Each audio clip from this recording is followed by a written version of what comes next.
in Ohio, Defiance, Henry, and Putnam. The National Weather Service in northern Indiana has issued a tornado warning for southeastern Defiance County in northwestern Ohio, northern Putnam County in west central Ohio, southeastern Paulding County in west central Ohio, southeastern Henry County in northwestern Ohio, until 8:45 p.m. Eastern Daylight Time. At 8:14 p.m. Eastern Daylight Time, a confirmed tornado was located near Continental, or 12 miles south of Defiance, moving east at 55 miles per hour. Hazard, damaging tornado. Source, emergency management confirmed tornado.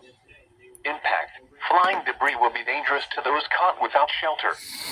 Mobile homes will be damaged or destroyed. Crap, it's confirmed. Damage to roofs, windows, and vehicles will occur. Tree damage is likely. The tornado will be near Continental around 8:20 p.m. Eastern Daylight Time. Leipzig around 8:35 p.m. Eastern Daylight Time. Dassler around 8:40 p.m. Eastern Daylight Time.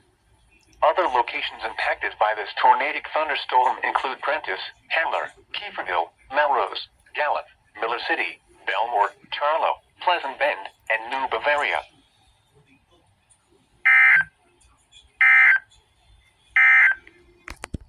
This is NOAA.